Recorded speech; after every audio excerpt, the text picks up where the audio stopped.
Very good morning to all of you. Today we have to start our next topic. The topic is when the registers they are to be connected in series. And yesterday we have to done the diagram of the series and parallel combinations where the registers they are to be connected in series as well as in the parallel combinations. And we have to try to draw dual structures when the registers they are to be connected in series as well as when they have to connected in parallel combinations. And over there what we have to do, अब जो आज हमने करना है we have to find out when the registers they are to be connected in series. When the resistors they are to be connected in series, then what is the result over there? Clear? तो अब यहाँ पे हम क्या करते हैं, ठीक है, let us try to draw the diagram in the slides.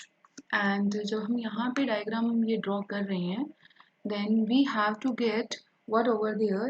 आपके पास book में एक activities दी हुई है and in the activity what is to be given over there. I have the three registers over there. मेरे पास क्या है, वहाँ पे 3 रजिस्टर्स हैं. रजिस्टर्स को हम इस तरीके से रिप्रेजेंट करेंगे. This is a representation of, ठीक है, resistors. Its name is R1, its name is R2, its name is R3, where 1 ohm is the resistance of R1 and 2 ohm is the resistance of R2 and R3 कितना दिया हुआ बेटा, 3 ohm, and they all are to be connected with. अब यहीं पे आप क्या करोगे, यहाँ पे कहीं पे आप ammeter in between that show करोगे एंड आफ्टर दैट आप यहाँ पे क्या कनेक्ट करोगे, बैटरी लगाओगे whose potential difference that will be mentioned over the 6 volt. यहाँ पे की प्लग लगा दोगे आप. And after that when we have to connect all that over there, you will draw the direction of the current also over there. And before to that we also have to connect the voltmeter in the parallel combinations corresponding to the all 3 resistors over there. Get it बेटे. अब यहाँ पे आपके पास कैसे आप इसको represent करोगे, battery का पॉजिटिव एंड एमीटर के पॉजिटिव एंड के साथ इसका नेगेटिव एंड बैटरी के नेगेटिव एंड के साथ the same is to be here. यहाँ पे पॉजिटिव आप नेगेटिव दिखाओगे, directions of the current from positive end to positive terminal to negative terminal. Clear है? This is the circuit diagram for series combinations. And here the two activities that will be mentioned in your NCERT. In the activity 12.4 what we have to conclude it. क्या हमें वहाँ से conclusion क्या है हमारे पास activity 12.2 का.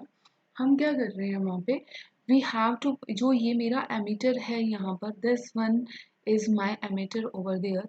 अब मैं इस एमीटर को यहाँ पे कॉरस्पॉन्डिंग टू दैट, यहाँ पे इसको ऐसे रख लेते हैं हम लोग ना, ठीक है, क्योंकि ये अंडरस्टैंड करना है हमने. सपोज करो this is our R1, this is our R2, this is our R3 and all over this is our total circuit diagram जो हमारा पूरा कंप्लीट बन रहा है. That is that over there. अब यहाँ पे हमारे पास जो फर्स्ट वन रिजल्ट है इसके कॉरस्पॉन्डिंग हमारे पास जो ये 6 वोल्ट पोटेंशियल डिफरेंस है that will B find out by the V which is to be your voltmeter over there, ठीक है, that will evaluate here the potential difference and total current corresponding to the resistors R1, R2 and R3 that will be evaluated by this ammeter.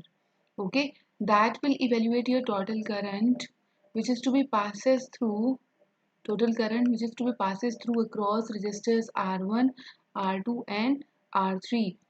Clear? And voltmeter क्या represent करेगा, तो total potential difference. Voltmeter क्या represent करेगा, total potential difference को represent करेगा. Similarly आपके पास जो आपका यहाँ पे एमीटर है, एमीटर किसको रिप्रेजेंट करेगा, टोटल करंट को.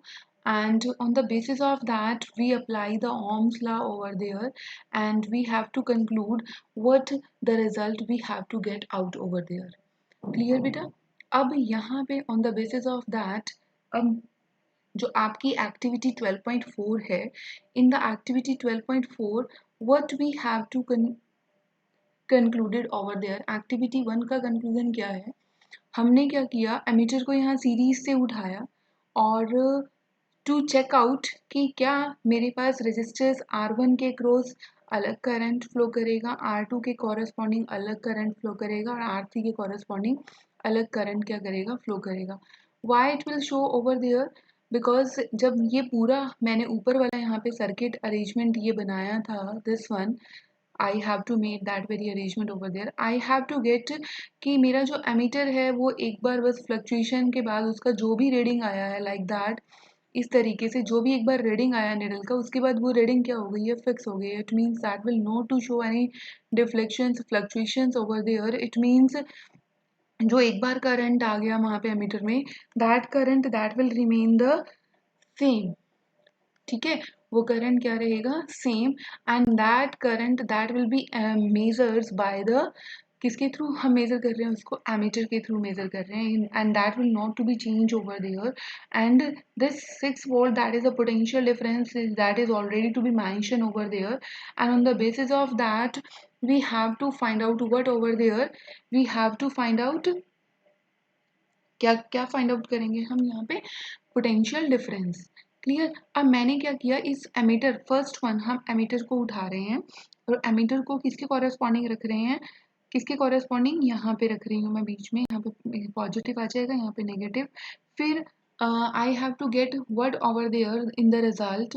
यहाँ पे अगेन वही वोल्ट मीटर आपके पास इंटर कनेक्टेड है and this complete circuit over there, here is also the battery over there. It means all over arrangement आपका सेम वही है जो हम अभी तक करते आए हैं। बस मैंने क्या किया, अपने एमीटर को यहाँ से उठाया और उसको यहाँ पुट कर दिया। Why I will so doing so that is to be there, I have to get together the our current value that will not to be changes corresponding to the resistance R1। क्या कह रही हूँ मैं, कि क्या हमारा जो current है वो R1 के अक्रॉस चेंज कर रहा है या नहीं कर रहा है, that I have to find out over there.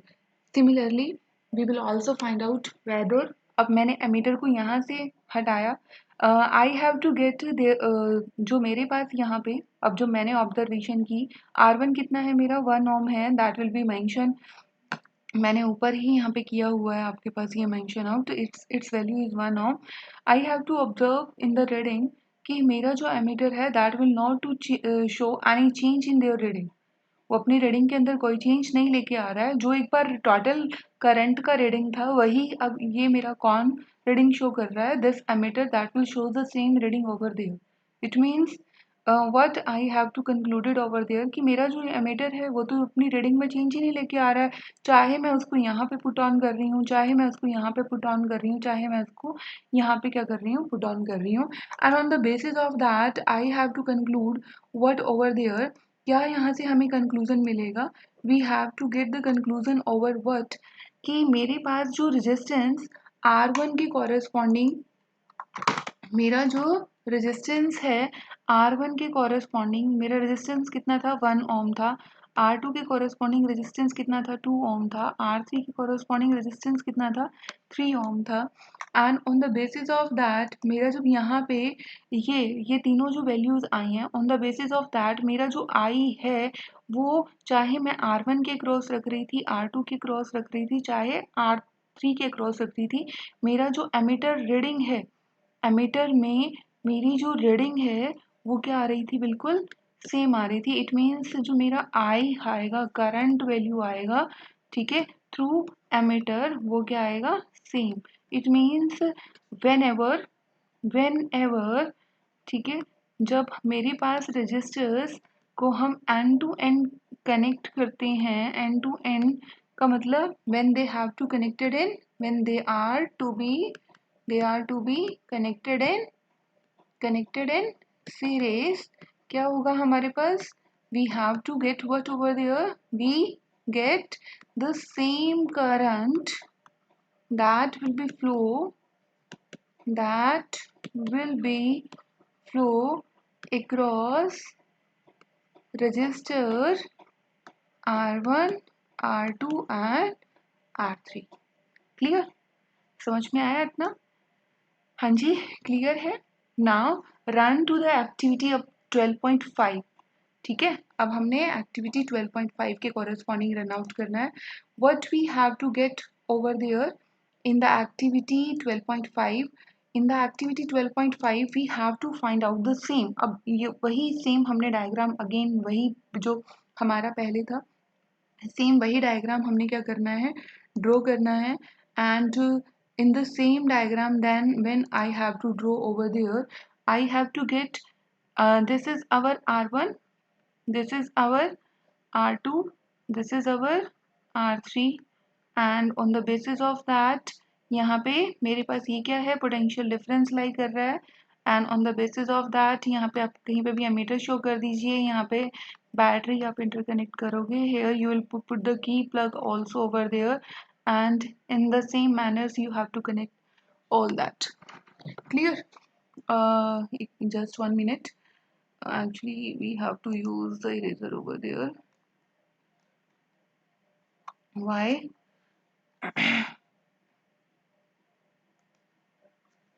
क्यों ऐसा किया है हमने ये?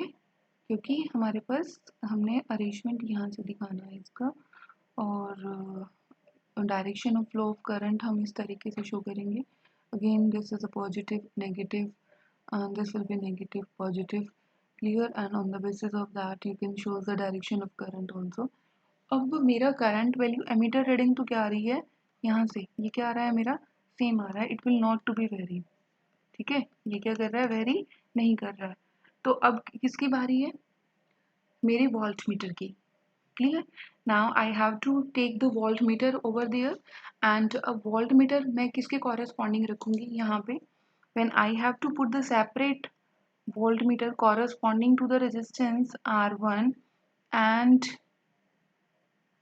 R2 and R3। अब द सेम नीचे तो पूरा आपका वही सेम का सेम सर्किट डायग्राम रहेगा। This is your R1 R2 and R3। अब मैं क्या कर रही हूँ, इस R1 के क्रॉस रजिस्टर, यहाँ पे जो मैंने R1 रजिस्टर के क्रॉस मैंने वोल्ट मीटर रखा, और R2 के कॉरेस्पॉन्डिंग मैंने फिर यहाँ पे वोल्ट मीटर रखा, R3 के कॉरेस्पॉन्डिंग फिर मैंने यहाँ पे वोल्ट मीटर रखा। I have to observe what over there, कि मेरा जो यहाँ पे अब जो मेरा यहाँ पर क्या आएगा, मेरा जो ये वोल्ट मीटर रीडिंग है, it will going to be fluctuated corresponding to the resistance R1 R2 and R3। And on the basis of that we have to find out कि यहाँ पे मेरे पास वोल्ट मीटर डिफरेंट रीडिंग देगा whose value is come out to be V1, and यहाँ पे मेरा volt meter different reading देगा whose value that will be come out V2, and यहाँ पे जो मेरा वोल्ट मीटर है वो डिफरेंट वैल्यू देगा that will come out to be V3 over there. Get it? Clear है इतना? बताइए। ओके, नाउ अब जो हमने अभी करना है, वी हैव टू डू, अब हमने क्या अप्लाई करना है बेटे, यहाँ पे हम ओम्स लॉ अप्लाई करेंगे। ठीक है, when we have to apply the ohm's law over there, we have to conclude it. ठीक है, अब हमने यहाँ पे इस एक्टिविटी के कॉरेस्पॉन्डिंग, जस्ट 1 मिनट, इस एक्टिविटी के corresponding when I have to do apply the ohm's law over there, ये जो नीचे वाला मैंने बनाया था अभी डायग्राम, इसके कॉरेस्पॉन्डिंग मेरे पास क्या आ रहा है, current value that will remain the same, but जो मेरा पोटेंशियल डिफरेंस है वो क्या कर रहा है, वेरी। ठीक है, तो कंक्लूजन अभी यहाँ पे हम लिख लेते हैं कि 12.5 एक्टिविटी के कॉरेस्पॉन्डिंग, ठीक है, I have to conclude what over there according to the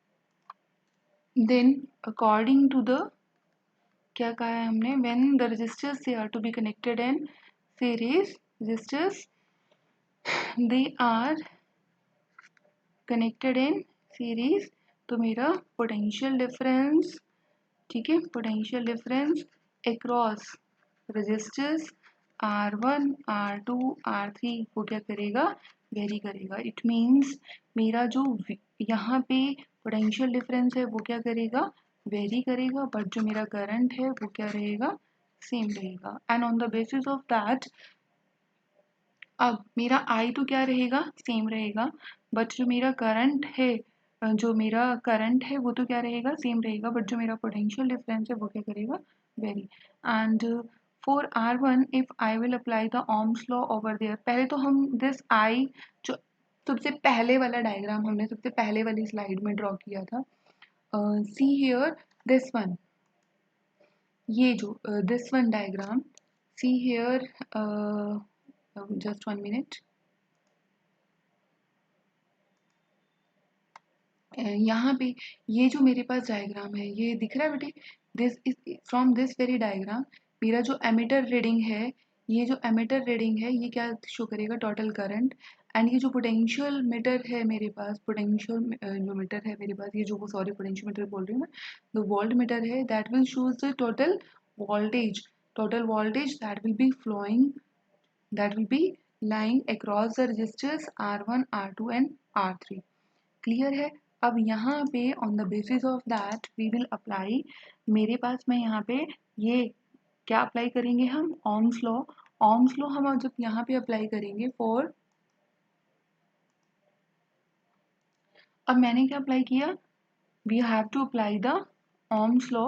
जब हम ओम्स लॉ अप्लाई कर रहे हैं, and when we have to apply the ohm's law, क्या होता है ohm's law, V directly proportional किसके है, आर के, and to remove this proportionality we have to get the constant over there that is equal to I R, and this V is the total potential difference that will be flowing across the resistors R1, R2 and R3.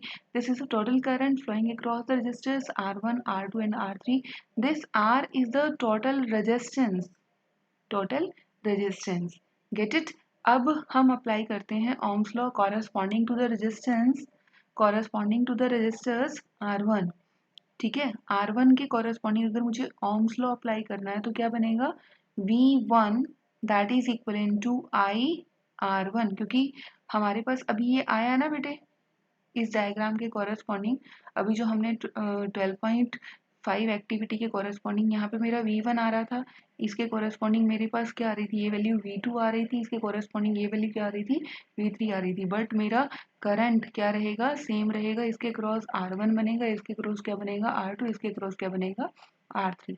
And now I have to do what over there, अब हमने क्या करना है बेटे यहाँ पे, हम अब ये तो किसके लिए अप्लाई किया हमने, for register R1, for register R2, V2, I क्या बन जाएगा R2, again apply the ohms law over there, and for resistors R3, V3 that will be become equivalent to the I R3, clear। Now to get this total voltage from the ये जो मेरे पास यहाँ पे total voltage है जो first हमने diagram draw किया था उसके कॉरेस्पॉन्डिंग, जो मेरे पास फर्स्ट डायग्राम आ रहा था उसके कॉरेस्पॉन्डिंग जो मेरे पास वोल्टेज बन रही थी, ठीक है, वो वोल्टेज मैं क्या फाइंड आउट करूँगी, that very voltage I have to get, वो जो टोटल वोल्टेज वहाँ मेरे पास बन रही थी, that voltage that is equivalent to the V1 plus V2 plus V3, उसके इक्वलेंट आएगी। इट मीन्स जो वेरी फर्स्ट डायग्राम जो हमने ड्रॉ किया था in the very first slide, वहाँ उसके कॉरेस्पॉन्डिंग जो मेरा वहाँ पे वोल्ट मीटर जो रीडिंग शो कर रहा है उसकी जो टोटल वोल्टेज आएगी, this V that will shows the total voltage over there, और जो टोटल वोल्टेज आएगी वो किसका सम, किसके सम के बराबर आएगी, the voltage that will be lying across the resistors R1, this V2 that is the voltage lie across the resistors R2, this V3 that is the voltage that will be lie across the resistors R3। now इनकी values जो भी पीछे हमारे पास slides थी, this very slide, वहाँ से हमने इनकी वैल्यूज को पुट ऑन करते चले जाना है, that is equal to the I R1 plus I R2 plus I R3, that will be become V। V क्या है हमारे पास, this V is also equivalent to your IR। I is the total current and R is the effective resistance, and I can say the total resistance which is to be lying across the resistors R1, R2 and R3। Here the I is common, then R1 plus R2 plus R3 आपके पास किसके equivalent आ जाएगा, I R के, I से I क्या हो जाएगा, cancel out हो जाएगा, then this R is equivalent to the R1 plus R2 plus R3, and on the basis of that we have to find out this effective resistance of the series combination and ये जो मेरे पास R है, ये R क्या आएगा, effective resistance, ठीक है, ये क्या आएगा, इफेक्टिव, क्या आएगा ये बेटे, इफेक्टिव रेजिस्टेंस, किन का आएगा इफेक्टिव रेजिस्टेंस, किन का आएगा, उन रजिस्टर्स का जब रजिस्टर्स को हमने कैसे कंबाइन किया है, सीरीज में, कैसे कंबाइन किया है, सीरीज में, और वो किसके सम के बराबर आएगा, इंडिविजुअल जो आपके पास क्या है, रेजिस्टेंस है हर रजिस्टर्स का उनके रेजिस्टेंस के सम के बराबर, गेट इट, क्लियर है। एंड अगर आपसे भी एग्जाम में ये डेरिवेशंस पूछी जाएगी, then dear students you have to do that very derivations over there, and that is a conclusion of this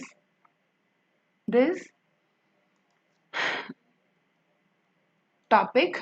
and the topic क्या था हमारे पास, रजिस्टर्स, क्या था बेटे टॉपिक हमारे पास, रजिस्टर्स आर टू बी, क्या था बेटे, registers are in series combination, registers are in series combination, okay बेटा, क्लियर है यहाँ तक। अगर किसी भी स्टूडेंट को कोई भी डाउट है तो you can tell to me, okay, okay बच्चे, now I will leave the class.